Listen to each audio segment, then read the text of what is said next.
ನೋಡ್ರಿ ನಮ್ಮ ಗಾರ್ಡನ್ ಒಳಗಡೆ ಪಂಪ್ಕಿನ್ ಹೂ ಆಗೈತಿ. ಲಾಸ್ಟ್ ಟೈಮ್ ವಿಡಿಯೋ ಒಳಗಡೆ ನಿಮಗೆ ಪಂಪ್ಕಿನ್ ಹೂವದ್ದು ಹ್ಯಾಂಡ್ ಪಾಲಿನೇಷನ್ ಮಾಡಿದ್ವಿ, ಆ ವಿಡಿಯೋ ನಿಮಗೆ ತೋರಿಸಿದ್ದೆ.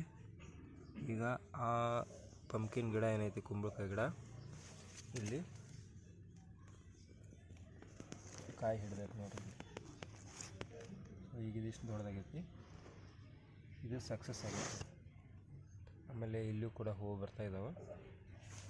ಆಮೇಲೆ ಪಾಲಿನೇಷನ್ಗೆ ಅಂಥೇಳಿ ನಾವೇನು ಮಾಡಿದ್ವಿ, ಹೂವಿನ ಗಿಡಗಳದ್ದನ್ನು ಸಸಿಗಳನ್ನೆಲ್ಲ ಬೀಜ ಎಲ್ಲ ಹಾಕಿದ್ವಿ. ಸೊ ಅದನ್ನು ನೋಡ್ರಿ, ಒಂದು ವಾರ ಆದಮೇಲೆ ಆ ಬೀಜ ಎಲ್ಲ ಹಾಕಿದ್ದು ಎಲ್ಲ ನಾಟಿದಾವೆ. ಸೊ ಇವನ್ನ ಇನ್ನೊಂದು ಸ್ವಲ್ಪ ದೊಡ್ಡದಾದ್ಮೇಲೆ ಏನು ಮಾಡೋಣ, ಯಾವುದರ ಪಾಟಿಗೆ ಅದನ್ನು ಟ್ರಾನ್ಸ್ಫರ್ ಮಾಡಿಬಿಡೋಣ ಅಂತ, ಶಿಫ್ಟ್ ಮಾಡಿಬಿಡೋಣ. ಈ ಥರ ಏನಾರ ಮಾಡಿದ್ದೆ ಆಯಿತು ಅಂತಂದ್ರೆ ಈಲ್ಡನ್ನು ಚೆನ್ನಾಗಿ ಬರ್ತಾವೆ. ಗಾರ್ಡನ್ ಫುಲ್ ಎಲ್ಲ ಈ ಥರ ಎಲ್ಲ ವೆಜಿಟೇಬಲ್ಸ್ ಗಿಡಗಳಿಂದ ಏನಾರ ತುಂಬಿತ್ತು ಅಂತಂದ್ರೆ ಯಾವ್ಯಾವ ಕಾಯಿ ಬಿಟ್ಟಿರ್ತಾವೆ, ಆಮೇಲೆ ಯಾವ ಕಾಯಿನ ನಾವು ನೋಡೋಕ್ಕೇ ಆಗಲ್ಲ, ಯಾಕಂದರೆ ಫುಲ್ ಎಲ್ಲ ತುಂಬಿಬಿಟ್ಟಿರ್ತೈತಿ. ಅದನ್ನು ನೋಡೋಕ್ಕೂ ಖುಷಿ ಇರ್ತೈತಿ.